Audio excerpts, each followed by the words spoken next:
पूर्ण परमात्मा ने नमः। जब जब भूल पड़े, इस पत्र में सार ज्ञान की एक झलक है सेवा में। पूज्य गुरुदेव स्वामी रामदेवानंद जी महाराज जी को दंडवत प्रणाम। गुरु जी के श्री चरणों में कोटि कोटि नमन। परमेश्वर कबीर जी के हीरे मोती लालो व सर्व संगत को दास का शुभ आशीर्वाद। आप सभी की अटूट श्रद्धा गुरुदेव के चरणों में सदा बनी रहे। आप भक्ति दान सेवा करके आजीवन मर्यादा का पालन करते हुए इस महाकष्टदायक यानी दुखालय दुखों के घर काल ब्रह्म यानी ज्योति निरंजन के लोक से निकलकर अपने पिता के घर सतलोक में चले जाओ। आपको एक पत्र भेज रहा हूं। यह गुरुदेव स्वामी रामदेवानंद जी के लगाए बाग के पेड़ पौधों में लगे कीड़ों से रक्षा करेगा। यह स्प्रे का काम करेगा। काल के दूतों से बचाव के लिए रक्षा कवच बनेगा। इसको पढ़कर भी जो काल के भेजे दूतों से किनारा नहीं करेगा, वह परमेश्वर कबीर जी का हंस नहीं है, वह काल की फरद में चढ़ा है। संत गरीबदास जी ने सब ओर से स्पष्ट कर रखा है। कहा है कि गरीब सटदल दोनों दिन का दिल में दोष ना धार। सतगुरु का कोई एक है काल का भरा संसार।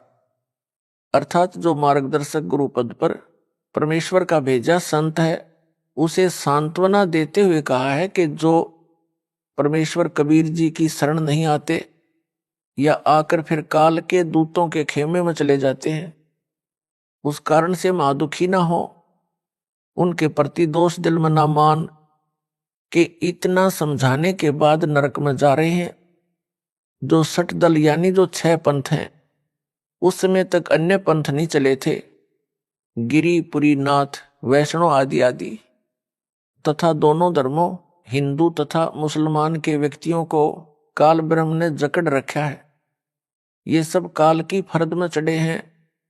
सतगुरु का तो कोई कोई हंस यानी भगत तथा भगतमती है, वह दृढ़ रहेगा। सर्व संगत के लिए यह पत्र संजीवनी से कम नहीं है। इसको महीने में या जब इच्छा हो अवश्य सुनते या पढ़ते रहना है। इसको नित्य पाठ की बजाय मासिक पाठ समझकर जब इच्छा हो अवश्य पढ़ना या सुनना है। यह रोग प्रतिरोधक जड़ी यानी काल के प्रभाव को रोकने का काम करेगी। अपनी भक्ति क्रियाओं पर दृढ़ विश्वास बनेगा। विश्वास के बिना भक्ति सफल नहीं होती। आशा करता हूं जो काल के दूतों के जाल में फंसे हैं, वे भी पुनः विचार करेंगे, अपने निज घर की सुध लेंगे, जीवन की रक्षा करेंगे और अन्य सुरक्षित रहेंगे। हे मानव शरीर प्राप्त प्राणियों, आपको अनमोल अवसर मिला है अपना कल्याण करवाने का। सब सद्ग्रंथ तथा सब पहुंचे हुए संत यानी परमात्मा प्राप्त संत तथा स्वयं परमेश्वर कबीर जी बताते हैं, जो उनकी अमर वाणी में अंकित हैं कि मानो स्त्री पुरुष का जन्म दुर्लभ है, यह बार बार नहीं मिलता। जैसे प्रमाण मिलता है कागभूषण का, उसने यही बताया है कि मैंने अनेकों मानव जन्म बिना भक्ति के व्यर्थ किए। कुछ परिस्थिति ऐसी बनी जिस कारण से एक गुरु बनाया जो भगवान शिव का उपासक था। मेरे से भयंकर गलती हुई, मैंने अपने गुरु का खड़ा होकर सम्मान नहीं किया, जिस कारण से मेरे को भगवान शिव ने आकाशवाणी द्वारा श्राप दिया कि तूने अपने गुरु का अपमान किया है, मेरे लोक में आने योग्य तू नहीं है, तेरे को 1,00,000 वर्ष तक नरक में डाला जाएगा। ये आकाशवाणी गुरु जी ने भी सुनी। गुरु जी को पता नहीं था कि इसने ऐसी गलती की है। तब गुरु जी ने कहा कि भगत परमात्मा शिव जी से क्षमा याचना कर। कागभूषण को साथ लिया। गुरु जी ने भगवान शिव से आंखों में पानी भरकर याचना की कि हे भगवान, बालक है, गलती हो गई, क्षमा करो। ऐसी प्रार्थना कई घंटों की। तब शिव ने कहा कि नरक में इसे जाना पड़ेगा, 1,00,000 वर्ष तक इसको नरक में रहना भी पड़ेगा। परंतु इसके गुरु की प्रार्थना स्वीकार कर ली है। मैं अपने दिए श्राप को वापस नहीं ले सकता। मेरे आदेश से इसको यमदूत कोई कष्ट नहीं देंगे। ऐसा ही हुआ। 1 लाख वर्ष नरक में रहकर उसे मानव जन्म मिला, क्योंकि उसको उसके गुरु ने दिल से नहीं उतारा था। कारण यह था कि कागभूषण ने गुरु से तथा प्रभु शिव से अपनी गलती की क्षमा याचना कर ली थी। कबीर जी ने कहा है कि कबीर हरि के रूठते गुरु की शरण जाए, कह कबीर गुरु रूठते हरि नहीं होत सहाय। यानी यदि राम रुष्ट हो जाए तो पूर्ण गुरु के पास जाए, वह सत साधना करवाकर कष्ट दूर करवा देता है। यदि गुरु रुष्ट हो गया तो परमात्मा सहायक नहीं होगा। कागभूषण को उस मानव जन्म में भी भक्ति की तड़प थी। वह लोमस ऋषि के सत्संग में गया, अपने अज्ञान से ऋषि के प्रवचनों में त्रुटि बताने लगा, समझाने से भी नहीं समझा। तब ऋषि ने कहा कि तेरी चांडाल जैसी दुर्बुद्धि है, तू चांडाल के घर जन्म लेगा। कागभूषण को अपनी गलती का एहसास हुआ कि मेरे पास मेरे तर्क का कोई शास्त्रोक्त प्रमाण नहीं था। मैंने ऋषि से विवाद नहीं करना चाहिए था। ऋषि के चरणों में गिरकर अपनी गलती की क्षमा याचना की। ऋषि द्वारा दिए श्राप को सुनकर क्रोध नहीं किया, मायूस होकर कहा कि ऋषिवर क्षमा करो। ऋषि ने कहा कि श्राप वापस नहीं हो सकता। फिर कागभूषण ने कहा कि हे देव, इतनी दया करो कि चांडाल बनकर भी मेरी भक्ति में आस्था कम न हो। तब ऋषि जी को उसे गिड़गिड़ाता देखकर दया आ गई और आशीर्वाद दे दिया कि तेरी भक्ति में लगन कम नहीं होगी। तब उसका जन्म कागभूषण रूप में हुआ। मुख काग यानी कौवे का, से शरीर देवता जैसा हल्के तेज का। उस कागभूषण वाले जन्म में उसे कबीर परमेश्वर जी सतगुरु रूप में जोगजीत नाम से मिले। ज्ञान चर्चा हुई तब उसके जीवन की गाड़ी पटरी पर आई।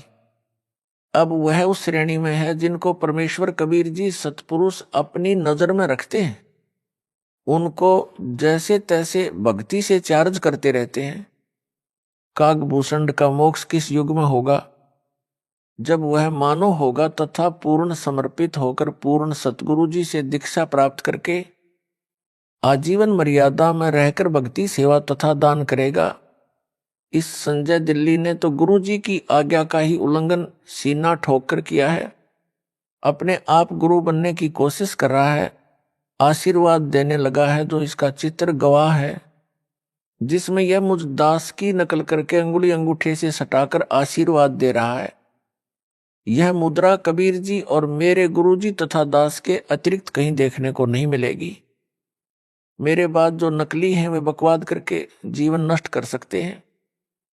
बालक बहुते प्यारा माँ का, उससे बढ़कर शिष्य गुरुओं का, अर्थात माता को बच्चा बहुत प्रिय होता है।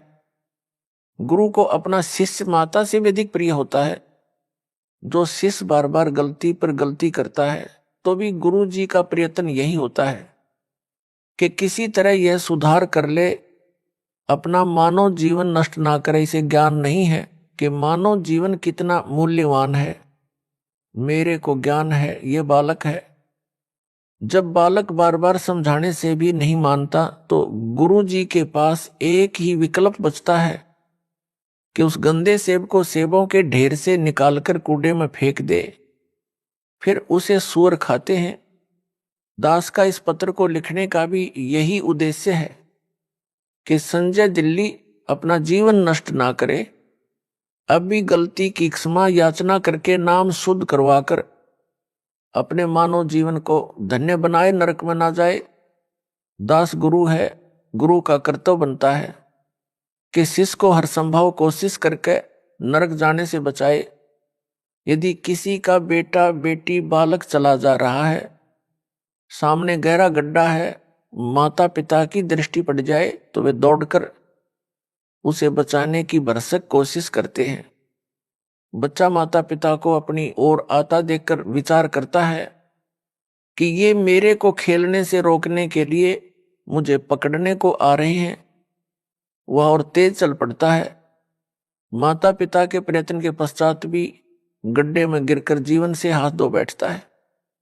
माता पिता के पास रोने पीटने के अतिरिक्त कुछ शेष नहीं रहता। दास बार बार पत्र लिखकर संजय दिल्ली व पवन जयपुर को पकड़ने की कोशिश कर रहा है, परंतु ये दोनों नरक वाले गड्ढे की ओर दौड़ रहे हैं। संजय को तो गुरु बनने की हवस लगी है। जो माँ बाप का कार्य है मानव समाज के साथ विश्वासघात है, गुरु जी के साथ विश्वासघात है। अब इसको मान बढ़ाई का रोग लग गया है। यह काल का दृढ़ जाल है। कबीर जी ने कहा है कि कबीर राज तजना सहज है, सहज त्रिया का नेह।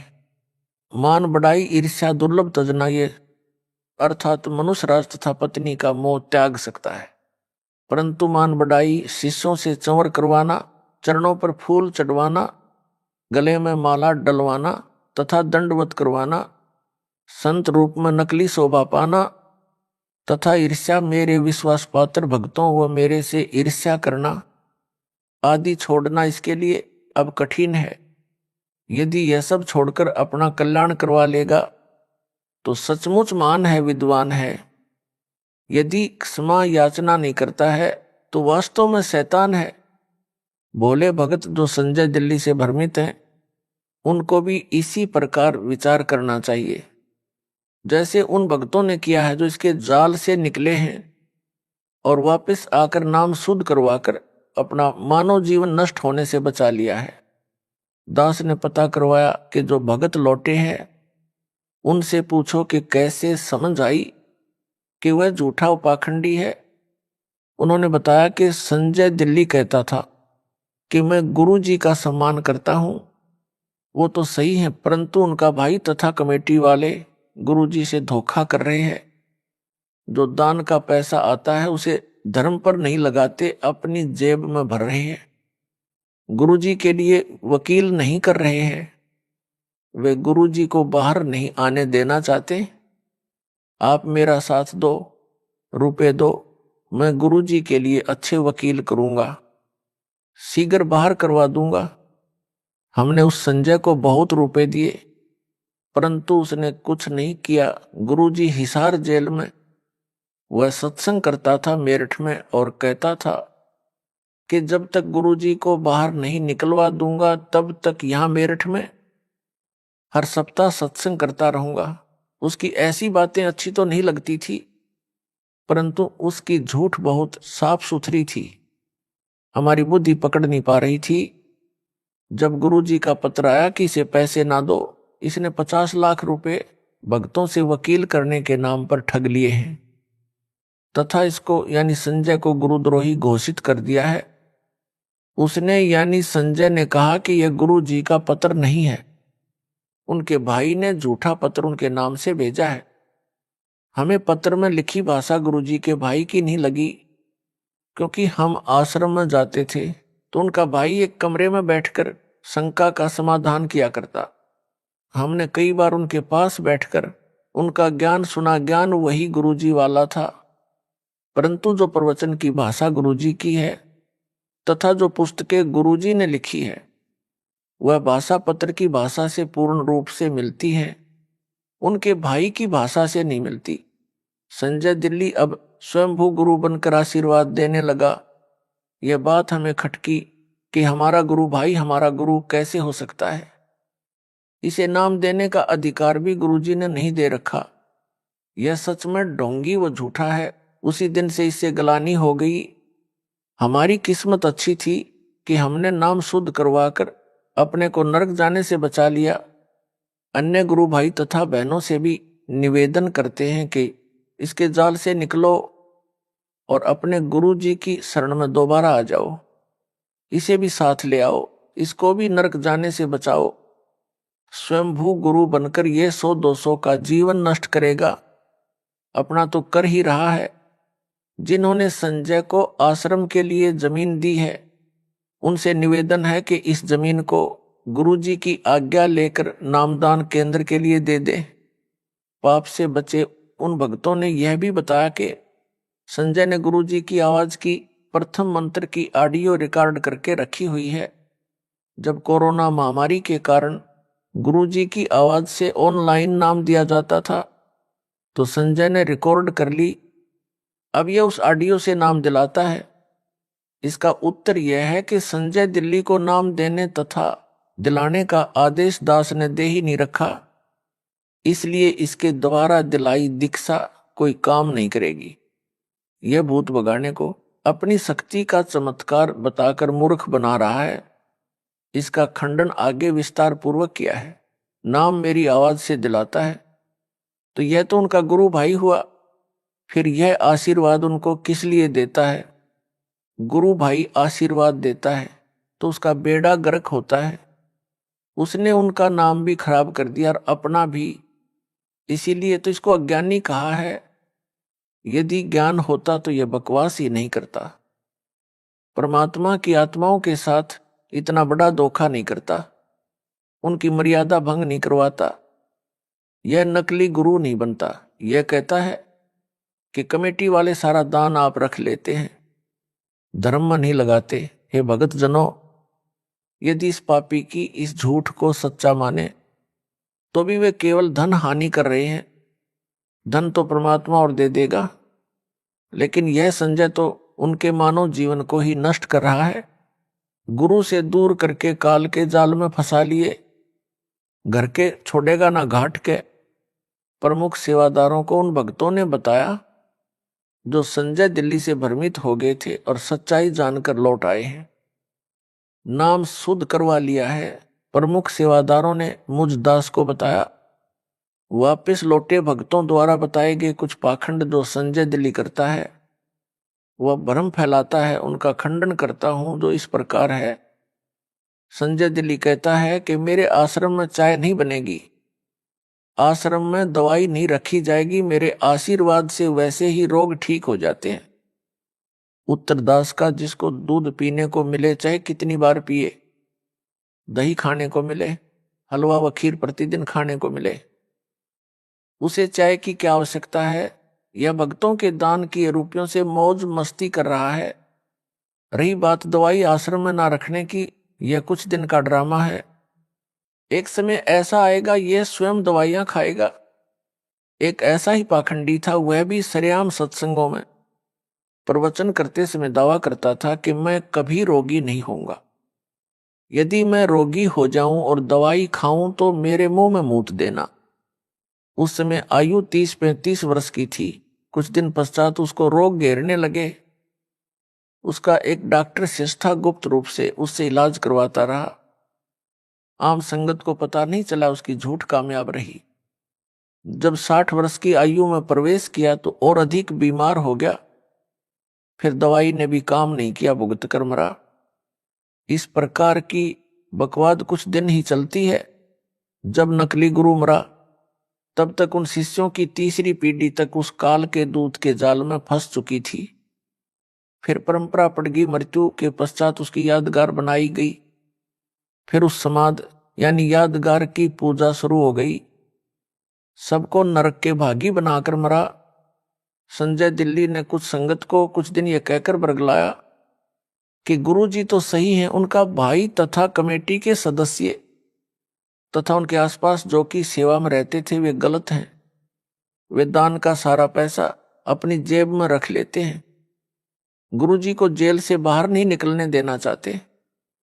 आप संगत वाले मेरा साथ दें, रुपये दो, मैं गुरुजी को बाहर लाऊंगा। इस प्रकार की बातों से बहुत सारे अनुयायी जो नए नए तथा कुछ पुराने भी उसके बहकावे में आ गए। मेरे द्वारा नियुक्त विश्वास पात्र भक्तों को दान देना भी बंद कर दिया। उस समय वह संजय पाखंडी 50 लाख रुपये भक्तों के दान के ले गया। एक भी वकील नहीं किया आज तक।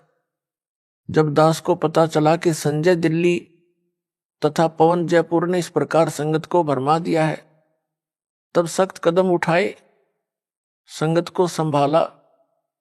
दास ने जेल जाने की लीला यह देखने के लिए की है कि मेरे सतलोक जाने के पश्चात संगत वाले इस अनमोल मिशन को कैसे चलाएंगे। अब तो दास संसार में है, जो भी त्रुटि अनुयायी करेंगे उनको समझाकर सीधे मार्ग पर ले आऊंगा। यदि कोई भगत या भगत मति समझाने के पश्चात भी सुधार नहीं करेगा तो वह हमारे काम का नहीं है, वह तो चेडू है। चेडू क्या है यह बताता हूं।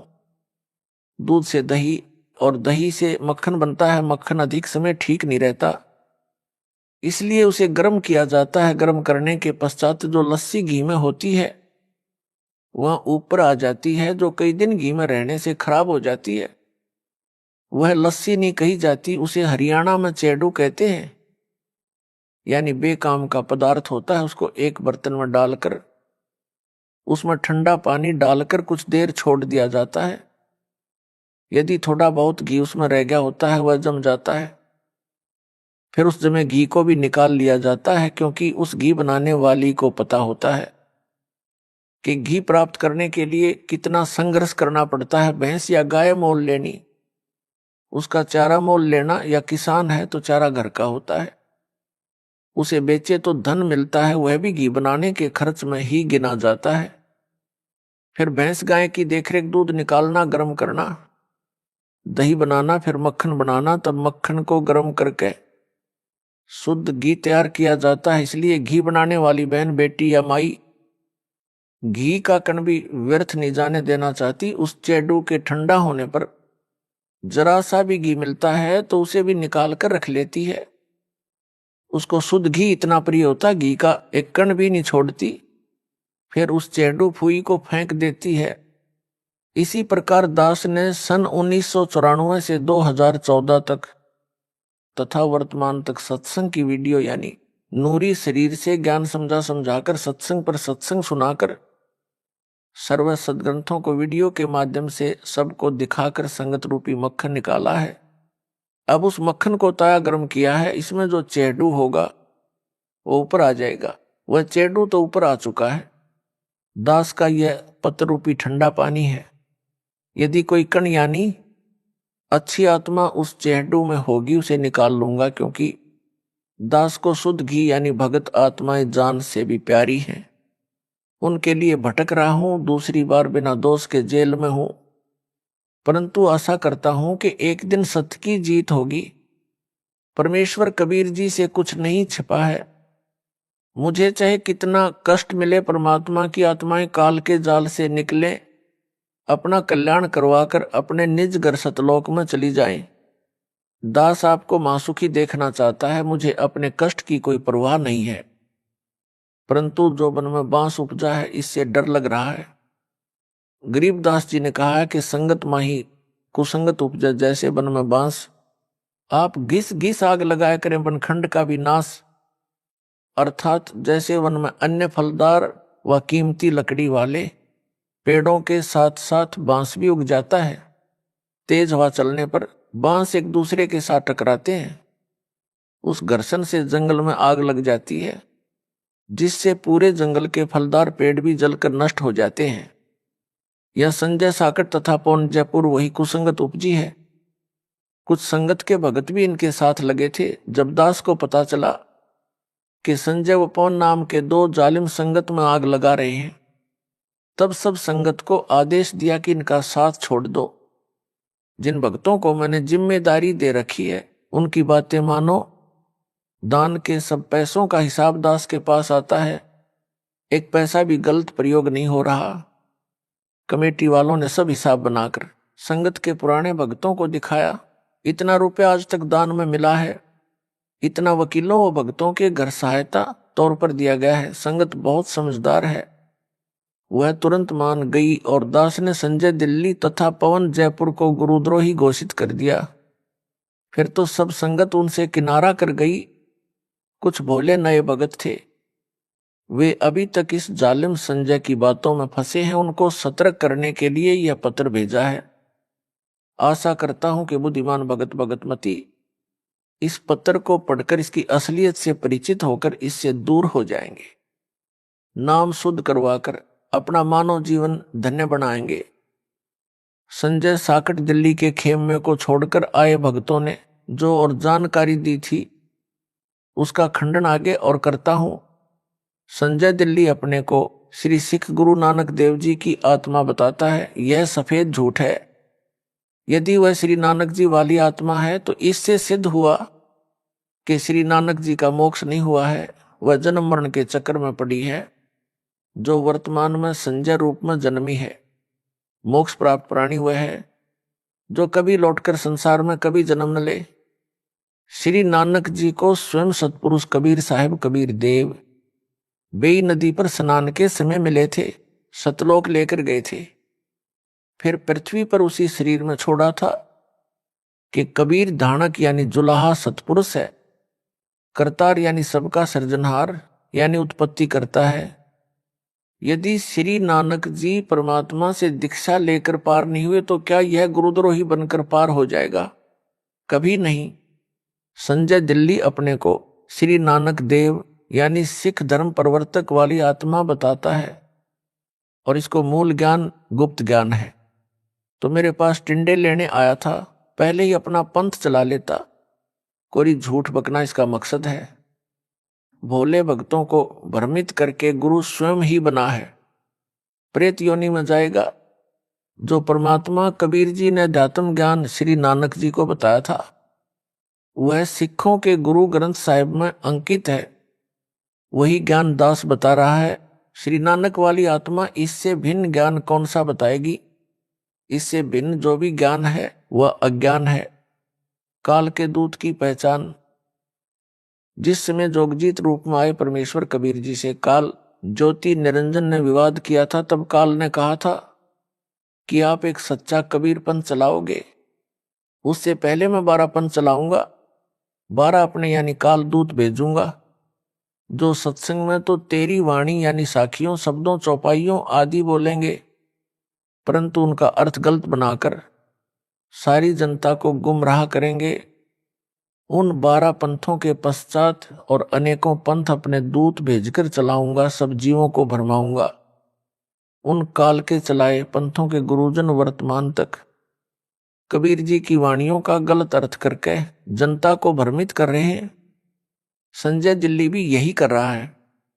सत्संग व वाणी तो मेरे सत्संगों की चलाता है, ऑडियो व वीडियो दोनों स्वरूप यानी फोटो भी मेरा वो कबीर परमेश्वर का रखता है, परंतु अपने अज्ञान से मेरे तत्व ज्ञान को अज्ञान बनाकर भ्रमित करता है। सफाई देता है कि यदि मैं काल का दूत होता, जैसा रामपाल ने मुझे काल का दूत बताया है, तो क्या मैं उनके सत्संग की वाणी सुनता या आश्रम में वाणी चलाता? संजय दिल्ली जिस प्रकार मेरे द्वारा बताए तत्व ज्ञान का अनर्थ करके बताता है, सामान्य भोला भगत भ्रमित हो जाता है। उदाहरण यह कहता है कि पेड़ की जड़ को रामपाल ने पूर्ण ब्रह्म बताया है। जड़ पूर्ण ब्रह्म नहीं हो सकती, उसे पोषक तत्व मिट्टी से मिलता है। पूर्ण ब्रह्म को किसी के सहारे की आवश्यकता नहीं है, जड़ को मिट्टी का सहारा लेना पड़ता है। इसका उत्तर जैसे विद्यालय में अध्यापक विद्यार्थियों को समझाते हैं कि दिन रात कैसे बनते हैं, उसके लिए एक तेल से जगने वाला दीपक एक मेज पर रखा जाता है तथा एक ग्लोब फुटबॉल के आकार का एक स्टैंड पर लटकाया जाता है। अध्यापक कहता है कि बच्चों, दीपक को सूर्य मानो, ग्लोब को पृथ्वी मानो। पृथ्वी घूमती है, तब जो भाग सूर्य के सामने आता जाता है वहां दिन होता है, जो भाग सूर्य के सामने नहीं होता वहां रात होती है। इस संजय जैसा मूर्ख विद्यार्थी तर्क दे कि दीपक सूरज नहीं हो सकता। दीपक को जगने के लिए तेल का सहारा लेना पड़ा, माचिस का सहारा लेना पड़ता है। सूर्य को किसी के सहारे की आवश्यकता नहीं। क्या वह विद्यार्थी बुद्धिमान हो सकता है? क्या वे उसके साथी जो उसके ऐसे तर्कों को सुनकर उसकी बातों तर्कों को सही मानते हैं, वे बुद्धिमान हो सकते हैं? दोनों मूर्ख हैं। यह तो एक उदाहरण है। ऐसा तर्क देना ही मूर्खता का परिचय देता है।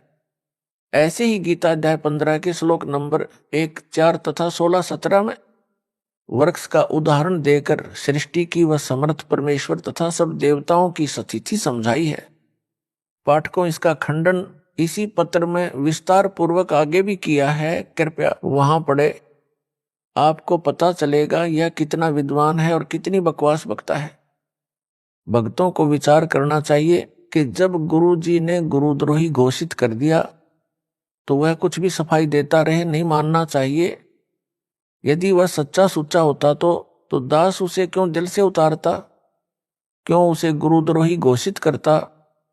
माली का पौधा खराब हो जाए तो उसे जड़ से उखाड़कर फेंक देता है। उसे कष्ट बहुत होता है, परंतु और कोई विकल्प नहीं बचा था। सब दवाई व खाद डाला, परंतु व्यर्थ रहा। जैसे सेब विक्रेता की टोकरी भरी सेबों में से एक सेब दागी हो जाती है तो वह उसे निकालकर कूड़े में डाल देता है। उस खराब सेब को सूअर खाते हैं। कितना पौष्टिक तथा महंगा फल यानी सेब था। सेब विक्रेता को दुख बहुत हुआ सेब खराब होने का तथा फेंकने का। यदि नहीं फेंकता तो अन्य सेबों को भी वह गंदी सेब गंदा कर देती। संजय दिल्ली के अपलक्षण हद से ज्यादा देखकर इसे संगत यानी टोकरी से निकालकर फेंका। इसने एक पवन नाम के भगत को भी खराब किया जो जयपुर का रहने वाला है। इन दोनों को टोकरी से निकालकर फेंकना पड़ा। दास को दुख तो बहुत हुआ, परंतु विवश होकर यह कदम उठाना पड़ा। कबीर गुरु के दिल से उतरे, वह नाम बिहुना होए। जाको काल घसीट ही राख सके ना कोई। मानुष जन्म पाए कर खोए, गुरु विमुखा जुग जुग रोवे। गुरु से करे कपट चतुराई, सो हंसा भाव भर में आई। गुरु से कपट शिष्य जो राख है, यमराजा के मुख दर चाख है। संजय साकट कहता है कि रामपाल तो सतगुरु है। वह न संत है, न भगत है, न दास है। मैं दास भगत संत हूं। सारी संगत रामपाल को भगवान यानी साहेब मानती है। रामपाल सतगुरु है, भगत दास संत नहीं है। रामपाल ने 13वें पंथ के विषय में बताया है कि 13वें पंथ से सब अंधियारा हटेगा, वह संत भगत दास होगा। मैं यानी संजय ही वह संत भगत व दास हूं। रामपाल तो सतगुरु है। उदाहरण देता वाणी से, सतगुरु साहेब एक शरीरा। सतगुरु और साहेब यानी भगवान तो एक है। सारी संगत रामपाल को भगवान यानी साहेब मानती है, इसलिए साहेब और सतगुरु एक है। इसलिए रामपाल सतगुरु सिद्ध हुआ। अंधेरा तो भगत दास संत से हटेगा तथा सबका कल्याण होगा। वह मैं यानी संजय हूं। रामपाल को तो संगत भगवान यानी साहेब मानती है। फिर यह भी कहता है कि रामपाल भगवान नहीं हो सकता, इसने मां से जन्म लिया है। और यह भी कहता है रामपाल साहिब यानी भगवान है। साहिब और सतगुरु एक है, इसलिए रामपाल अज्ञान अंधेरा नहीं हटा सकता। अज्ञान अंधेरा तो दास भगत संत हटाएगा। वह मैं यानी संजय हूं, इसलिए रामपाल सतगुरु सिद्ध हुआ। इसको कहते हैं हुआ बाई बकदा, बिना सिर पैर की बातें। उस साकट से कहा जाए कि इससे आगे भी बोले, सतगुरु बिना ना लागे तीरा। पूर्ण चौपाई इस प्रकार है, सतगुरु साहिब एक शरीरा, सतगुरु बिना ना लागे तीरा। इसका अर्थ यह बनता है, सतगुरु व परमात्मा एक ही शक्ति होते हैं। सतगुरु के बिना न लागे तीरा का अर्थ है कि भवसागर के दूसरे तीर यानी किनारे नहीं जा सकता, यानी संसार से पार नहीं हो सकता। यदि वह मुझ दास को सतगुरु बताता है तो वाणी ही स्पष्ट कर रही है कि जीव का मोक्ष भी सतगुरु यानी रामपाल के बिना नहीं हो सकता। साकट संजय दिल्ली वाला फेल हुआ, यह ऊआबाई बकता है। संजय गुरुद्रोही कहता है कि जो असुर निकंदन रमणी में संत गरीबदास जी ने कहा है कि सतगुरु दिल्ली मंडल ऐसी, वह मेरे यानी संजय के लिए कहा, क्योंकि मैं दिल्ली से आया हूं, इसलिए 13वां पंथ मैं ही चलाऊंगा। सब अंधेरा हटाऊंगा, सबका कल्याण करूंगा। विवेचन संजय दिल्ली तो अपने को संत दास तथा भगत कहता है और सतगुरु रामपाल को यानी मेरे को कहता है। इससे भी सिद्ध हुआ कि असुर निकंदन रमणी में संजय के लिए नहीं कहा है, क्योंकि वह तो अपने आप को दास भगत बताता है। सतगुरु मुझे दास को बताता है। वाणी में तो वह सतगुरु कहा है जो दिल्ली मंडल में आएगा। साहिब तख्त कबीर खवासा, दिल्ली मंडल लीजय बासा। सतगुरु दिल्ली मंडल ऐसी, सूती धरणी सूम जगाएसी। अर्थात कबीर साहिब सतपुरुष के तख्त सिंहासन के पास रहने वाला, उनके सतलोक दरबार का खवास नौकर यानी दास दिल्ली मंडल दिल्ली के आसपास निवास करेगा यानी जन्म लेगा। रमैणी में दिल्ली नगर नहीं कहा है। साकट गुरुद्रोही संजय तो दिल्ली नगर में जन्मा है। वाणी में दिल्ली मंडल, मंडल का अर्थ है दिल्ली नगर के आसपास का कुछ क्षेत्र कहा है। जैसे वर्तमान में एनसीआर बनाया है, यह सब दिल्ली मंडल है, दिल्ली अलग राज्य है। वाणी में फिर कहा है कि वही सतलोक में कबीर साहब का खवास यानी दास यानी नौकर दिल्ली मंडल में सतगुरु बनकर आएगा और सोम यानी कंजूस लोगों को तत्व ज्ञान से जगाएगा, भक्ति दान सेवा करवाएगा। असुर निकंदन रमैणी की वाणी में तो स्पष्ट कहा है कि सतगुरु से जीव का कल्याण होगा। साकट संजय दिल्ली गुरुद्रोही का तर्क कुतर्क यानी गलत विवेचन सिद्ध हुआ। इसको वाणी का अर्थ भी ठीक से नहीं करना आता, अनर्थ करके बताता है। काल का दूत यही करता है, यह स्पष्ट काल का दूत है। यह अपने को तत्वदर्शी संत बताता है, कहता है कि मेरे अतिरिक्त किसी को भी गुप्त ज्ञान मूल ज्ञान नहीं है, सब अज्ञानी है। इसने तो दास को भी अज्ञानी बताया है, क्योंकि वो कहता है कि मेरे अतिरिक्त किसी को तत्वज्ञान यानी मूल ज्ञान नहीं है। इससे तो यही स्पष्ट कर रहा है कि मैं संजय गुरुद्रोही ही तत्वदर्शी हूं। यदि वह दास द्वारा बताए यथार्थ अध्यात्म ज्ञान यानी तत्व ज्ञान से भिन्न ज्ञान रखता है तो उसकी पुस्तक बनाए या कोई वीडियो बनाकर इंटरनेट पर डाले, तब मेरी संगत का छोटा सा बालक भी उसके अज्ञान का पर्दाफाश कर देगा। यह संजय दिल्ली गुरुद्रोही प्रथम नाम मंत्र वही जाप करने को देता है या मेरी आवाज से प्रथम मंत्र दीक्षा दिलाता है जो दास ने इसको दीक्षा में दिए थे, तथा जो भी सतनाम यानी 2 अक्षर का इसको दिया है, इसको ना सार नाम दिया है ना सार शब्द प्राप्त करवाया है। अब यह गुरुद्रोही इन दोनों नामों प्रथम मंत्र तथा सतनाम से भी खाली हो गया है। वाणी में कबीर परमेश्वर ने कहा है कि गुरु के दिल से उतरे वह शब्द बिहुना होए, वाकू काल घसीट ही राख सके ना कोय। अर्थात जो शिष्य पूर्ण गुरु यानी सतगुरु के दिल से उतर जाता है यानी गुरु जी द्वारा गुरुद्रोही घोषित कर दिया है, उसका नाम कनेक्शन कट जाता है, वह शब्द यानी नाम रहित खाली हो जाता है, उसको काल घसीट ले जाता है, उसे कोई नहीं बचा सकता। इस संजय दिल्ली साकट गुरुद्रोही को काल घसीट कर ले जा चुका है। काल इसमें प्रेतवत प्रवेश है, जैसे ऋषियों में प्रवेश करके अधूरा सूक्ष्म वेद लिखाकर उसके 4 भाग श्री वेद व्यास ऋषि द्वारा करवा दिए। सब जनता ने इन्हीं वेदों को पूर्ण अध्यात्म ज्ञान मान रखा था। दास का ज्ञान योग मेरे गुरुदेव जी की कृपा से परमेश्वर कबीर जी ने खोलकर सर्वग्रंथों का सार निकलवाया है। सूक्ष्म वेद यानी तत्व ज्ञान जो स्वयं कबीर परमेश्वर जी ने प्रत्येक युग में प्रकट होकर सतलोक से चलकर आकर बताया था, उसे सब ग्रंथों से भी प्रमाणित किया है। इससे हटकर जो कोई भी ज्ञान बताएगा वह अज्ञान होगा। कबीर जी ने कहा है कि 9 मन सूत उलझिया ऋषि रहे जखमार, सतगुरु ऐसा सुलझा दे उलझे ना दूजी बार। अर्थात कबीर परमेश्वर जी ने कहा है कि अध्यात्म ज्ञान रूपी 9 मन यानी 360 किलोग्राम सूत, कच्चा धागा जो चरखे से काता जाता था, जो कपास से बनता था, उलझा हुआ है। ऋषिजन भी इसे समझने सुलझाने की अत्यधिक कोशिश कर रहे हैं, परंतु सुलझा नहीं यानी स्पष्ट नहीं हुआ। संध्या आरती में भी यही कहा है कि सनक सनंदन नारद मुनिजन शेष पार नहीं पावे, शंकर ध्यान धरे निश्वासर अजहू ताही सुलझावें। अर्थात ऋषियों तथा शेषनाग को भी परमात्मा का पार नहीं पाया यानी यथार्थ रूप में नहीं समझ सके।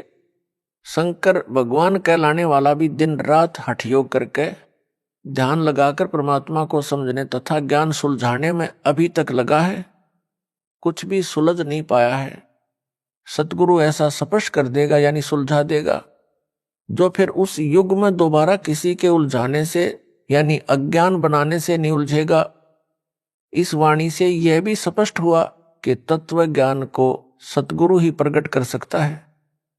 संजय साकट दिल्ली तो अपने को संत दास भगत बताता है तथा सतगुरु मुझ दास को बताता है। इससे भी यह अपने अज्ञान के मकड़ जाल में स्वयं ही फंस गया, अर्थात झूठा सिद्ध हो गया है। यदि इस गुरुद्रोही की बात को सच्ची माने जो यह कह रहा है कि मैं संजय दिल्ली ही तत्व ज्ञान जानता हूं, मूल ज्ञान जानता हूं, तो नाम मेरे यानी दास वाले क्यों जपता है, क्यों अपने जाल में फंसाए भोले भक्तों को देता है? फिर तो नाम भी भिन्न होने चाहिए। यदि यह कहेगा कि नाम तो यही सही है, तो फिर इसके तत्व ज्ञान का क्या अचार डालना है? मोक्ष तो निज नामों से होना है, वे यह दास दीक्षा में दे रहा है। दास को मेरे गुरुदेव स्वामी रामदेवानंद जी से नामदान करने की आज्ञा मिली है, जो एक संत मत की परंपरा है। इसको गुरुद्रोही घोषित मेरे द्वारा कर रखा है। इससे ये नाम लेने से कोई लाभ नहीं होगा, यानी मोक्ष नहीं हो सकता। विशेष दास ने अपने पूज्य गुरुदेव जी के सानिध्य में अध्यात्म ज्ञान को बारीकी से समझ लिया था।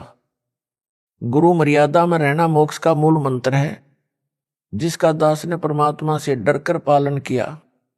गुरुपद दास को दिया जाएगा, यह तो स्वप्न में भी नहीं सोचा था, क्योंकि दास एक सामान्य भगत था, गृहस्थी बाल बच्चेदार था। हरियाणा सिंचाई विभाग में जेई यानी जूनियर इंजीनियर के पद पर नौकरी करता था। दास ने अपने छोटे भाई महेंद्र दास को यह ज्ञान बताया।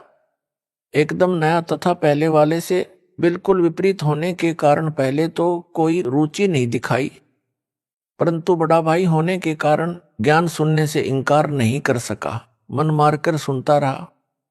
फिर परमेश्वर कबीर जी की कृपा से, गुरुदेव जी के आशीर्वाद से दास का प्रयत्न सफल हुआ और मान गया। गुरु जी यानी स्वामी रामदेवानंद जी से दीक्षा उसे दिलाई। फिर तो उसने अपने अनेकों साथियों को भी ज्ञान समझाया, उनको गुरुदेव जी यानी स्वामी रामदेवानंद जी से नाम दिलाया।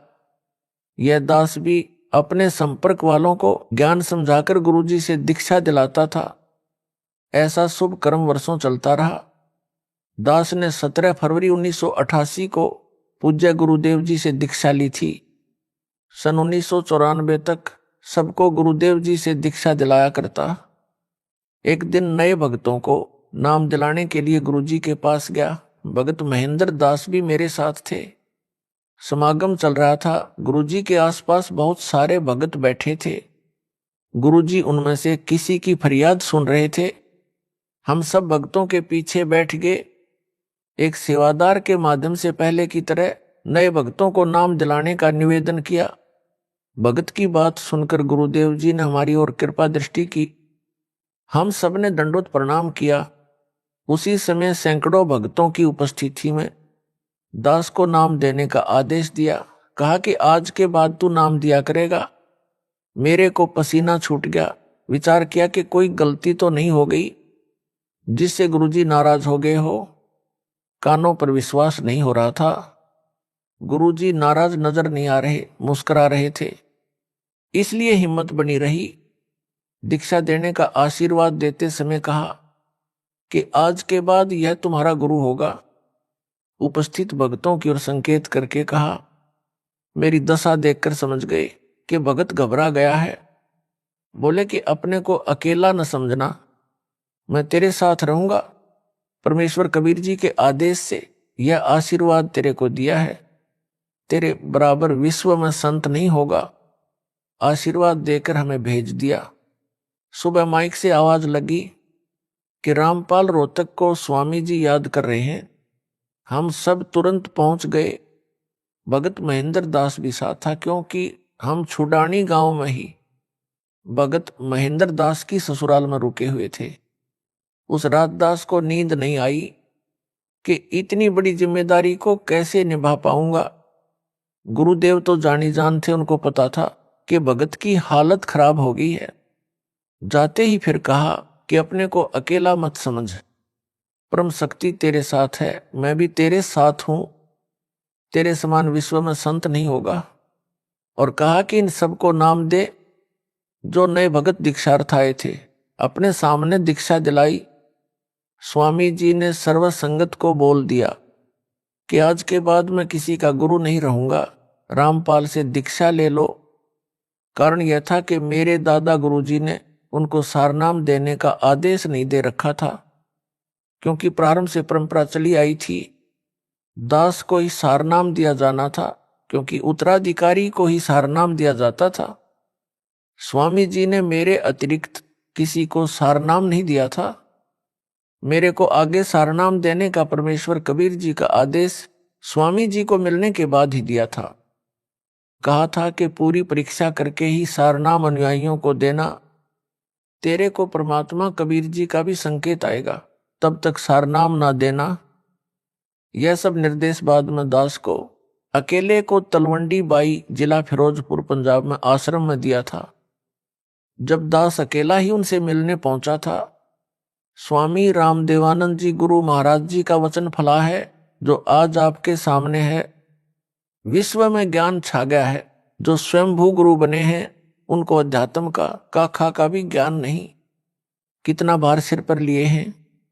यह संपूर्ण अध्यात्म ज्ञान का टोटा है।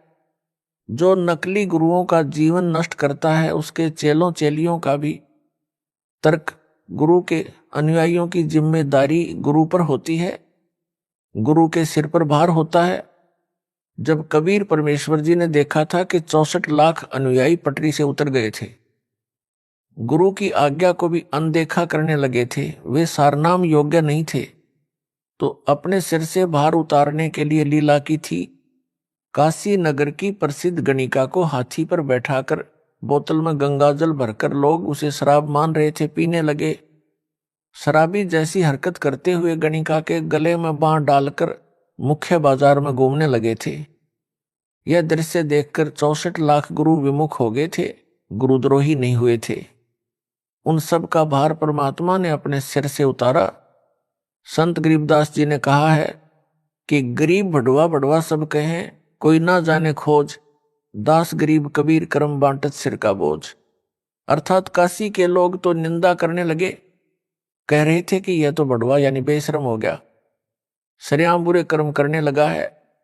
सब शिष्यों ने वह साधना त्याग दी, पहले वाली करने लगे जैसे राबी ने त्यागी थी। कबीर जी भारमुक्त हुए। इसी प्रकार पूज्य गुरुदेव स्वामी जी ने यह कहकर सिर का भार उतार दिया कि आज के बाद मैं किसी का गुरु नहीं रहूंगा। पहले वाले भी रामपाल से नाम ले लो, परंतु दुर्भाग्य है उन पहले वालों का अधिकतर ने दास से दीक्षा नहीं ली। जो नए थे हमने नाम गुरुजी से दिलाया था, उन्होंने दास से दीक्षा ली। परमेश्वर कबीर जी ने अपने परम शिष्य गरीबदास जी को काल के साथ आंख में चोली खेलने की भविष्य की सब रणनीति बता दी थी। संत गरीबदास जी ने अपने एक शिष्य शीतलदास को सारनाम जाप को दिया था। उसे समझा दिया था कि केवल परम शिष्य को सारनाम देना है, वह केवल अपने उत्तराधिकारी को सारनाम देते रहेंगे।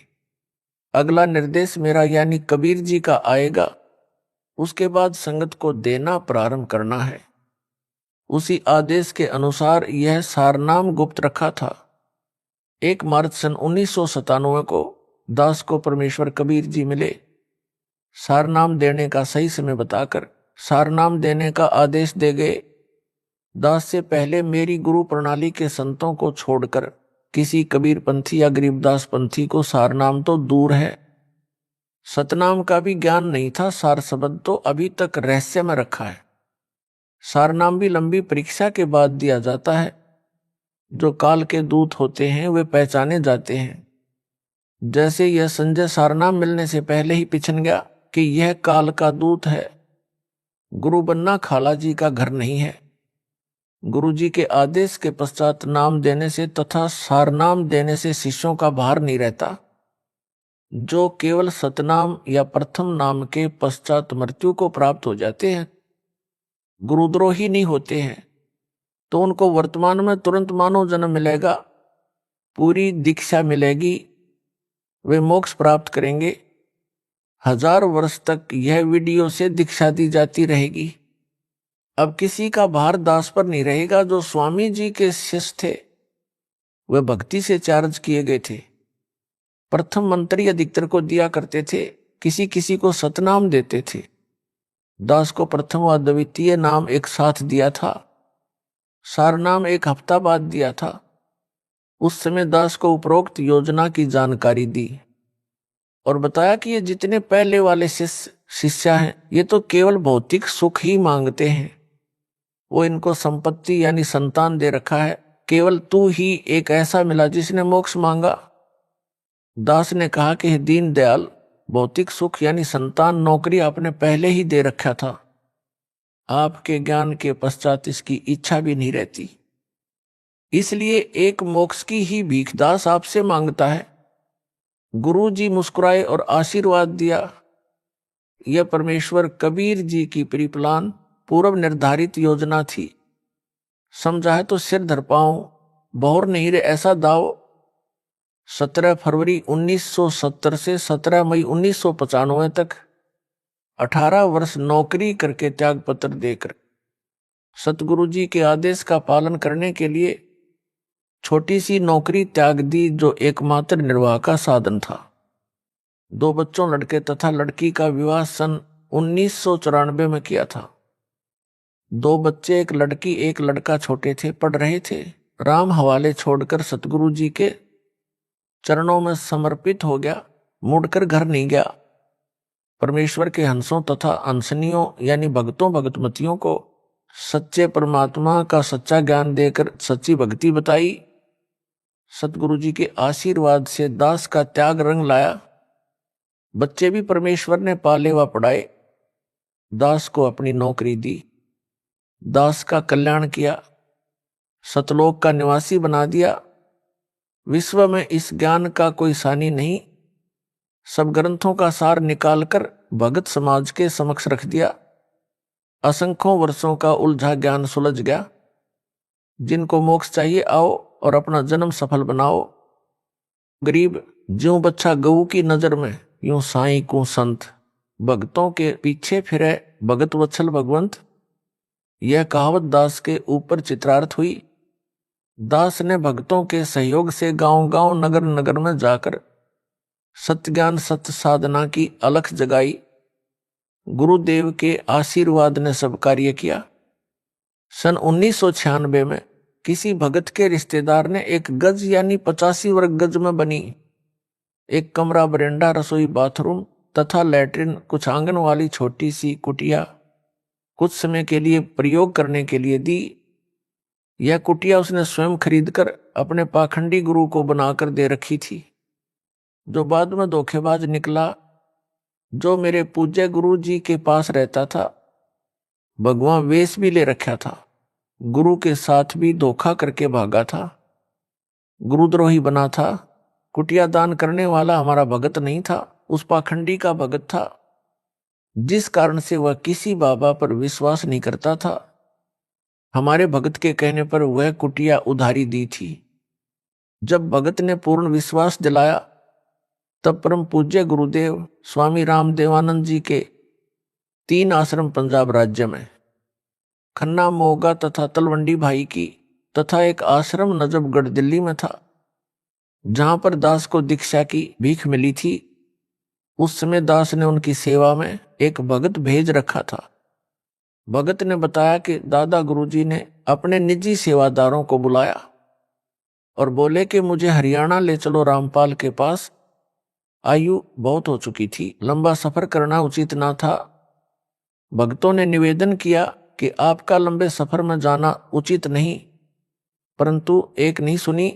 सन 1996 में 13 दिसंबर से 19 दिसंबर तक उसी जींद कुटिया के पास खाली प्लाटों में, जो किसी किसी के थे, निर्माण नहीं किया था, प्रथम खुला पाठ 7 दिन का किया जा रहा था।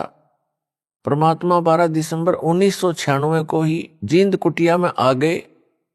दास देखकर आश्चर्यचकित तथा बहुत खुश हुआ, दंडवत किया। भगत जन सेवा में लग गए। उस प्रथम अनुष्ठान को अपने सानिध्य में सफल करवाया। 7 दिन मौसम बसंत जैसा रहा। 20 दिसंबर 1996 को सर्दी व धुंध छा गई। स्वामी जी उस कुटी में 23 जनवरी 1997 तक रहे। 24 जनवरी को तलवंडी बाई पंजाब में गए 25 जनवरी को विश्राम किया। 26 जनवरी 1997 को बैठे बैठे सतलोक चले गए। सब आश्रमों की सुविधा त्याग कर अपने दास विदुर के पास आए। वहां जब देखा कि यथार्थ कबीर पंथ यानी 13वें पंथ की नींव दृढ़ हो चुकी है, सतलोक चले गए। जब उनका जींद कुटिया में डेरा था, दास उनकी आज्ञा लेकर गांव में सत्संग व पाठ करने गया था। सेवादारों को बताया था कि दास उस दिन आएगा, तब तक गुरुजी का ध्यान रखना। उस निश्चित दिन को दास कुछ लेट हो गया। कुटिया में केवल गुरुजी के स्नान आदि की व्यवस्था शुद्धता से की थी। शुद्धता का ध्यान रखते हुए दास जींद पहुंचकर किसी भगत के घर स्नान करने लगा, जिस कारण से देरी हुई।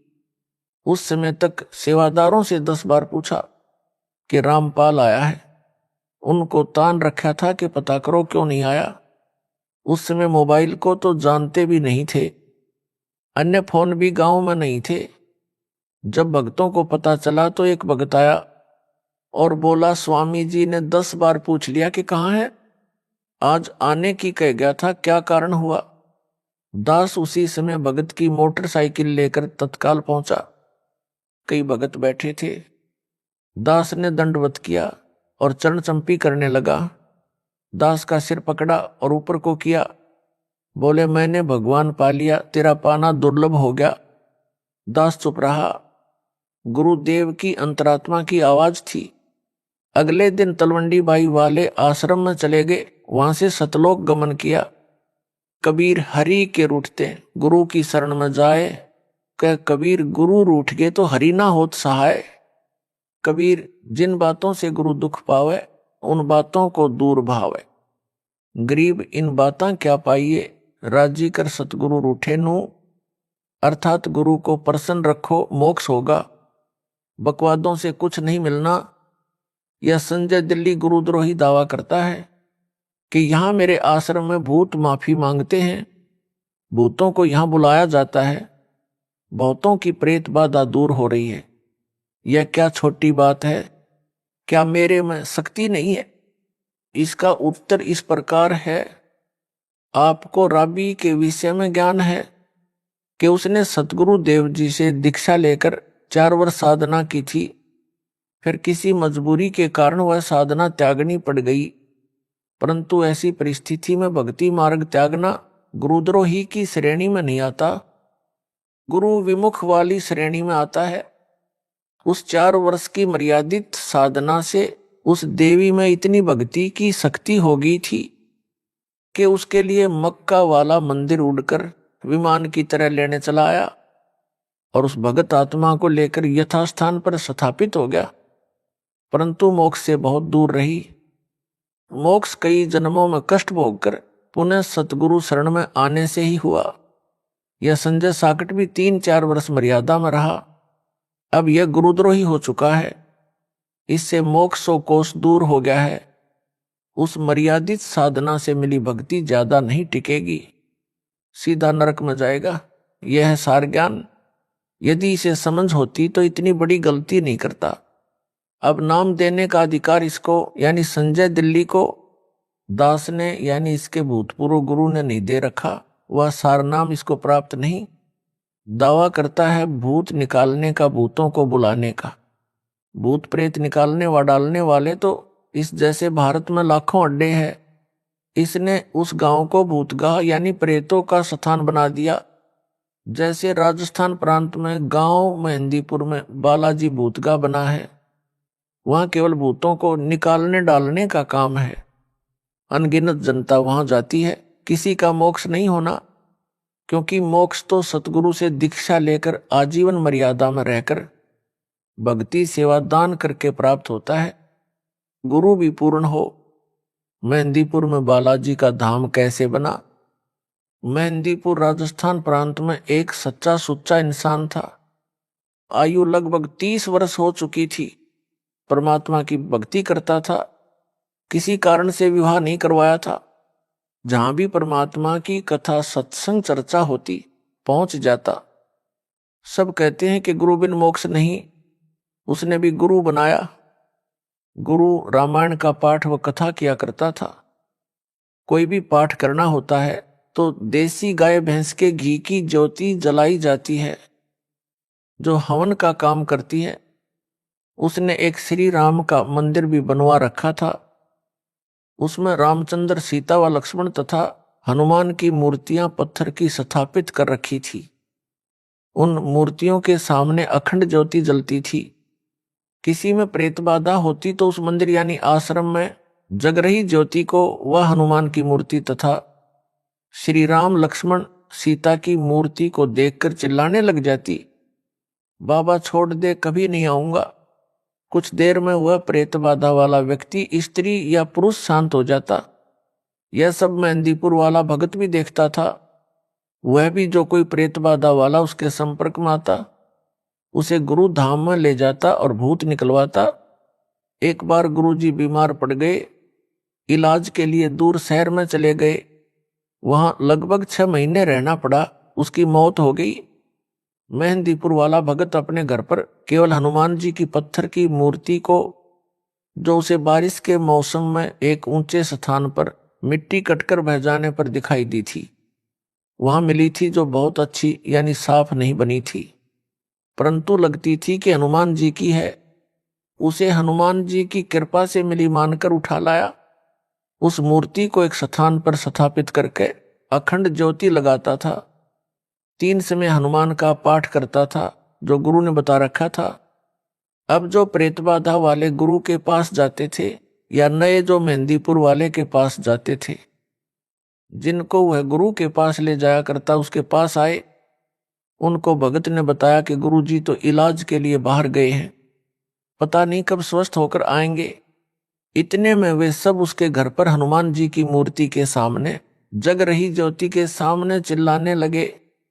उसी प्रकार कहने लगे कि छोड़ दे बाबा, कभी नहीं आऊंगा या आऊंगी। 6 महीनों में उस भगत के आसपास प्रसिद्धि हो गई। जो गुरु के पास जाते या नए सब मेहंदीपुर जाने लगे, प्रेत बाधा ठीक होने लगी। उस भोले भगत को भ्रम हो गया कि तेरे में भी गुरु जैसी शक्ति आ गई है। वह महंत बन गया। उस भगत में प्रेत प्रवेश हुआ। नई नई प्रेरणा करने लगा। सत पकवानी बनानी चाहिए, 7 प्रकार की मिठाई मंगानी चाहिए, अधिक ज्योति जलानी चाहिए, आदि आदि। उस भगत ने 7 प्रकार का भोजन, हलवा, खीर, पूरी, कचौड़ी, पकौड़ी आदि आदि बनवानी शुरू कर दी। 7 प्रकार की मिठाई मंगवानी शुरू कर दी। प्रेत के सताए धनी व्यक्तियों ने उसमें खूब धन लुटाया। उस भगत ने एक हनुमान मंदिर बनाया जो वर्तमान में बहुत बड़ा बनाया गया है। भूत क्या करते हैं? भूत अन्य के शरीर में प्रवेश करके मिठाई व खाने का आनंद लेते हैं। उनका सूक्ष्म शरीर होता है। जो मानव शरीर प्राप्त है उनका जीव भी मूल रूप में सूक्ष्म शरीर में रहता है। स्थूल शरीर उसे भक्ति, सेवा, दान करके मोक्ष प्राप्ति के लिए मिलता है। जो पूर्ण गुरु से दीक्षा लेकर भक्ति नहीं कर पाते, उनसे स्थूल मानव शरीर छीन लिया जाता है। उनमें से कुछ तो प्रेत बन जाते हैं। उस जीव का जो प्रेत बन गया है उसका मन वही स्थूल शरीर वाला आनंद चाहता है जो उसे स्थूल शरीर में मिल सकता है। जिस कारण से ये प्रेत किसी किसी में प्रवेश करके वह आनंद लेते हैं। जो व्यक्ति शराब पीते हैं, छोड़ नहीं पाते, उनमें कोई शराबी मरकर भूत बनकर प्रवेश है। वह चाहकर भी शराब नहीं छोड़ पाता। मेहंदीपुर में बालाजी के नाम से भगत ने मंदिर बनाया। मिठाई, मेवा, काजू, बादाम, किशमिश, मनुखा, दाख आदि का भोग लगाने लगा। यह प्रेत प्रेरणा से किया। जो प्रेत बाधा वाला मेहंदीपुर जाने लगा उसका भूत तुरंत निकल जाता और उस गांव यानी मेहंदीपुर के व्यक्ति जो शाम को आरती में आते हैं उनमें प्रवेश कर जाता है और वहां परमानेंट डेरा बना लेता है। प्रतिदिन भिन्न भिन्न प्रकार की मिठाई खाता है। इस प्रकार मेहंदीपुर बालाजी का धाम भूतगा बन गया, यानी भूतों की छावनी बन गया। मोक्ष ना तो उस भगत का हुआ ना वहां जाने वालों का होगा। एक दिन वह गांव जिसमें संजय दिल्ली ने भूत धाम बनाया है, उस गांव के व्यक्ति जो इसके आश्रम में आरती में जाते हैं तथा वहां का 56 प्रकार का भोग खाते हैं, उनमें बाहर से आए लोगों के भूत प्रवेश करने लग जाएंगे तथा भूतों का केंद्र बन जाएगा। प्रेत यानी भूत पहले मानव ही थे, उनका स्वभाव दिमाग उसी तरह काम करता है। जब वे देखते हैं कि यहाँ पर क्या क्या सुविधाएं हैं, उसी अनुसार निर्णय लेते हैं।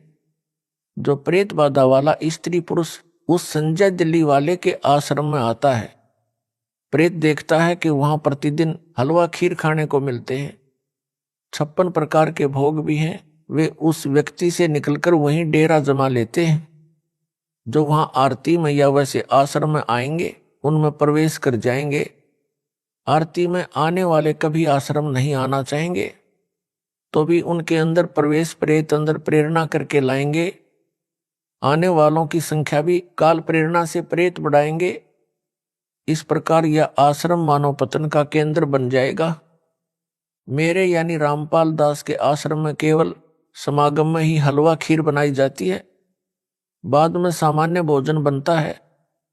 उसी से परमात्मा का भोग प्रसाद निकाला जाता है। प्रेत देख लेते हैं कि यहां पर बाद में कुछ नहीं मिलना, वे प्रेत बाधा वाले से निकलकर भाग जाते हैं, क्योंकि यहां उनकी पिटाई परमात्मा करते हैं। प्रेत बहुत चतुर हो जाते हैं।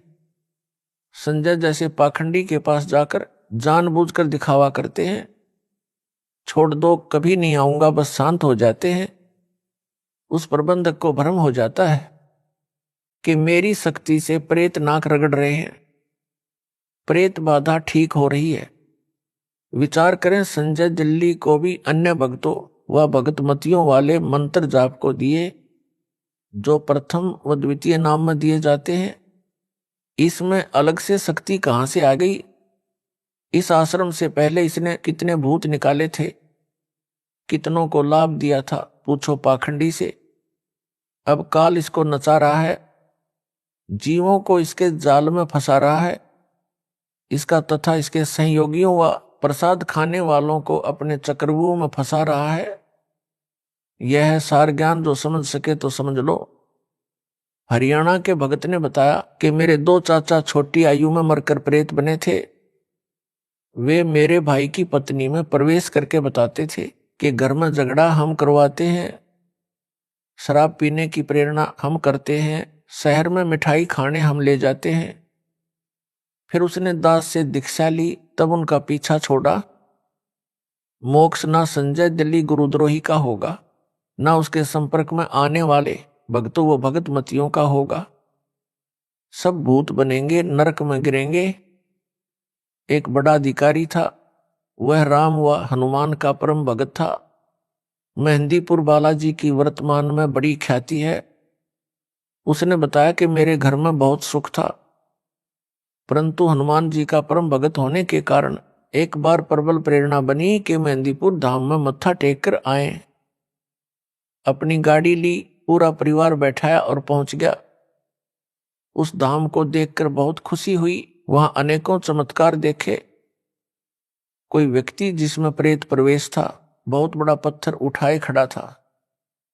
किसी को 3-4 सेवादार पकड़ रहे थे, उन सबको दूर पटक देता था, आदि आदि। घर पर आने के पश्चात मेरी पत्नी भी वही लीला करने लगी। चारपाई उठाकर फेंक दी। गेहूं का 50 किलोग्राम का कट्टा रखा था, उसे उठाकर खड़ी हो गई। वह 20 किलो वजन नहीं उठा सकती थी। अड़ोसी पड़ोसी बुलाए। एक ने बताया कि जो बालाजी जाता है उसमें हनुमान प्रवेश कर जाता है। एक बोला कि हनुमान नहीं, भूत प्रवेश कर जाता है। वह प्रवेश करके आ तो जाता है, परंतु यहां उसका मन नहीं लगता, जिस कारण से उत्पात मचाता है। किसी भूत निकालने वाले के पास ले जाना पड़ेगा। एक व्यक्ति हमारे को भूत निकालने वाले के पास ले गया। हमने सब कहानी बताई, उसने ज्योति जगाई। उसी समय मेरी पत्नी सिर घुमाने लगी। छोड़ दे बाबा, कभी नहीं आऊंगा, चिल्लाने लगी। शांत हो गई। वह बोला कि पक्का इलाज कर दिया, अब नहीं आएगा। हम घर आ गए। फिर उत्पात मचाने लगी। मैं अकेला ही अपनी पत्नी को लेकर उसी के पास गया। वहां जाकर भूत बोला कि मैं बालाजी का भगत हूं, तू क्या करेगा? भूत निकालने वाले की ओर संकेत कर रहा था। वह स्याना यानी भूत निकालने वाला बोला कि इसे मेहंदीपुर लेकर चलना होगा या वहीं निकलेगा। 2 दिन बाद उस स्याने को साथ लेकर मैं अपनी पत्नी को लेकर मेहंदीपुर गया। वहां जाते ही मेरी पत्नी सिर घुमाने लगी। कुछ देर में ठीक हो गई। मैं उस स्याने से बोला कि शीघ्र चलो। वह बोला कि कुछ रुपये चढ़ा दो, कुछ प्रसाद ले लो। मैंने जो उसने कहा वो किया और फुल स्पीड से गाड़ी चलाकर वहां से निकले। घर तक सब ठीक रहा। शाम को फिर वही लीला शुरू हुई। मेरी तो जान निकल गई कि यह क्या समस्या गले डाल ली मेहंदीपुर जाकर। उसके पश्चात जिसने जहां स्याना बताया गए 1-2 दिन ठीक ठाक रहता, फिर वही समस्या। कहीं कहीं हफ्ता ठीक निकल जाता। मेरी पत्नी में पहले 1 भूत था, फिर 3 आगे, उसमें 2 और प्रवेश वहीं से करके आगे। भूतों ने बताया कि उस गांव के जितने व्यक्ति उस मंदिर में प्रसाद लेने आते हैं सब में प्रेत प्रवेश है। हमारे को स्थान नहीं मिला, इसलिए इसमें प्रवेश करके आना पड़ा। आप पैसे वाले दिखाई देते थे। सोचा था कि यहां कुछ तो अच्छा खाने को मिलेगा। मेहंदीपुर में हाउसफुल है, एक एक में कई भूत प्रवेश हैं। एक दिन संत रामपाल जी का भगत मिला। उसने करौंथा आश्रम चलने को कहा। हमने मना कर दिया। पूछा क्या खर्च लगेगा। उसने कहा कि खर्चा कुछ नहीं लगेगा, परमात्मा की भक्ति करनी पड़ेगी, नाम लेना पड़ेगा। कई दिन तक वह हमारे घर आता रहा, तब हम माने। वह अपनी गाड़ी में बैठाकर करौंथा आश्रम में ले गया। वहां जाकर वह प्रेत बाधा समाप्त हुई। अब ज्ञान हो गया कि आम के आम गुठलियों के दाम यहीं पर हैं। मोक्ष भी होगा, 3 ताप भी कटेंगे। कबीर एक साधे सब सदे, सब साधे सब जाए, माली सींचे मूल को, फूले फले घाए। अर्थात जैसे माली यानी बागबानी का विशेषज्ञ पौधे के मूल त्वच की सिंचाई करता है, एक जड़ की सिंचाई करने से सब सद है, तनाडार शाखाएं विकसित होती हैं, पौधा पेड़ बनकर फूल व फलों से लदपद हो जाता है, घने सारे फल खाने को मिलते हैं। यदि अज्ञानी व्यक्ति पौधे की शाखाओं को जमीन में गाड़कर, ज्ञानी व्यक्ति ने पौधे की जड़ को गाड़ा होता है, उन सबको साधे यानी सिंचाई करे तो सब नष्ट हो जाएगा। इसी प्रकार एक मुझ दास से दीक्षा लेकर 3 ताप का कष्ट भी समाप्त होगा। यानी प्रेत बाधा, पितृ बाधा जो 3 ताप में से एक है, तथा मर्यादा में रहकर भक्ति, दान व सेवा करने से सतलोक अमरधाम भी प्राप्त होगा, यानी पूर्ण मोक्ष भी होगा। अपराधी के अपराध करने में संयोगी भी पाप के भागी होते हैं। संजय दिल्ली ने अपने गुरु दास की निंदा की, मेरे भोले भक्तों को भ्रमित करके मेरे से दूर किया, गुरुद्रोही बन गया। यह इसका पहला अपराध है। इससे बड़ा अपराध भक्ति मार्ग में नहीं है। आप तो नरक जाएगा ही। अनेकों भक्तों के भी नाम खंडित करवा दिए, जो काल ज्योति निरंजन के जाल में फिर फंस गए। जो वापस आ जाएंगे, नाम शुद्ध करवा लेंगे, वे तो बच जाएंगे। अन्य जो इसको दान देकर इसके पाप में सहयोग कर रहे हैं, वे भी इसी के समान परमात्मा कबीर जी के अपराधी हैं। जिन्होंने इस गुरुद्रोही संजय दिल्ली को भूतों का धाम बनाने के लिए जमीन दान की है, वे इसी के समान परमात्मा कबीर जी के दोषी हैं। भगत चाहे प्रथम नाम प्राप्त है, चाहे सतनाम प्राप्त है, उसको सर्वप्रथम नियम बताए जाते हैं। लिखित में प्रिंटेड कॉपी नियमों की तथा भक्ति बोध दी जाती है, जिनमें यह भी बताया गया है कि कबीर गुरु बिन माला फेरते, गुरु बिन देते दान, गुरु बिन दोनों निष्फल हैं, चाहे पूछो वेद पुराण। अर्थात गुरु धारण किए बिना नाम जाप व दान करना व्यर्थ है। कबीर गुरु बिन दान पुण्य जो करही, मिथ्या हुए कब हूं न फल ही। गुरु बिन प्रेत जन्म सब पावे, वर्ष सहंस गर्भ सो रहावे। गुरु के मिले कट्टे दुख पापा, जन्म जन्म के मिटे संतापा। गुरु बिन होम यानी ज्योति यज्ञ नहीं कीजिए, गुरु की आज्ञा माही रहीजे। गुरु को तजय भजय जो आना, ता पशुआ का फोकट ज्ञाना। गुरु से बैर करे शिष जोई, भजन नाश अरु बहुत बिगोई।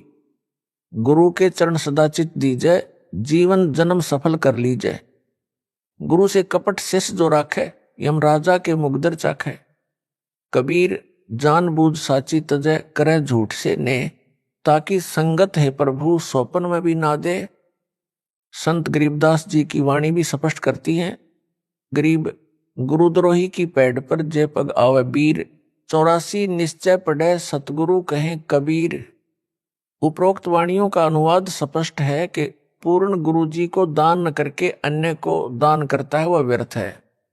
परंतु गुरु जी ने जिस शिष्य को दान इकट्ठा करने को कहा, यानी कोई ज्योति के रूप में, कोई पाठ के रूप में दान करते हैं, तो उनके नाम लिखे जाते हैं तथा रुपये भी लिखने वाला अपने पास रख लेता है, बाद में गुरु जी को पूरा हिसाब देता है। इस प्रकार का दान गुरु को किया ही दान माना जाता है। इस वाणी में इस प्रकार के दान को व्यर्थ नहीं बताया है। जो गुरुद्रोही घोषित है उसको किया दान, तथा अन्य किसी बाबा साधु को किया दान व्यर्थ कहा है, वह कभी नहीं फलेगा। जो गुरु धारण नहीं करते या गुरु से विमुख हो जाते हैं, गुरुद्रोही हो जाते हैं, वे सब प्रेत का जन्म प्राप्त करते हैं। संजय गिल्ली गुरुद्रोही घोषित है।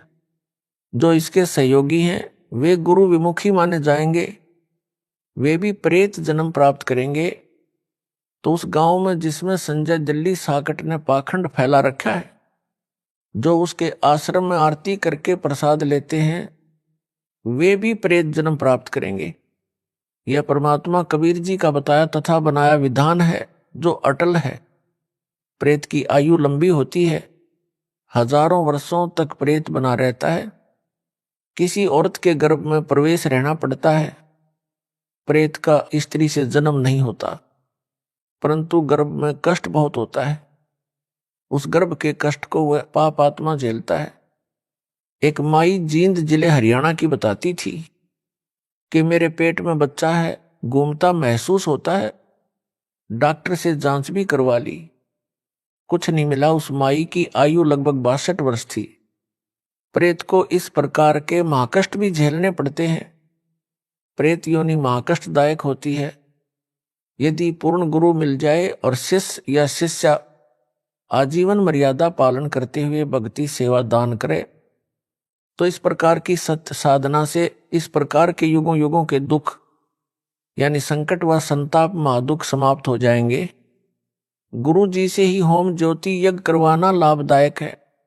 गुरु जी की बजाय अन्य से ज्योति यानी हवन व अन्य धर्म यज्ञ, ध्यान यज्ञ, प्रणाम यज्ञ व ज्ञान यज्ञ आदि करवाना व्यर्थ है। गुरु जी के आदेश का पालन शिष्य व शिष्या को करना चाहिए। गुरु को तजय यानी छोड़कर अन्य में आस्था रखे यानी बजाय उस पशु जैसे शिष्य को फोकट ज्ञान है, उसे कुछ भी ज्ञान नहीं है, वह तो डांगर है। जो शिष्य शिष्या गुरु जी के साथ शत्रुता यानी दुश्मनी करता या करती है, जैसे संजय दिल्ली कर रहा है, उसकी भक्ति नष्ट हो जाती है तथा अन्य बहुत अत्यधिक हानि होती है। भगत व भगत मती को चाहिए कि गुरु जी के चरणों में सदा समर्पित रहे। जैसे पतिव्रता अपने पति के अतिरिक्त किसी अन्य पुरुष में पति वाला भाव कभी नहीं देखती, चाहे कोई देवता क्यों न हो, मानो तो दूर की कौड़ी है।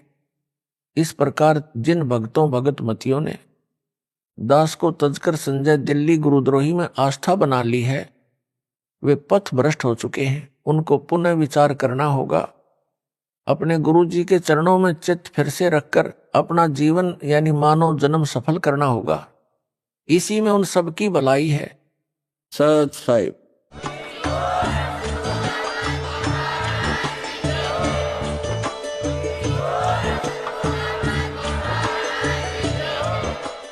सत साहिब।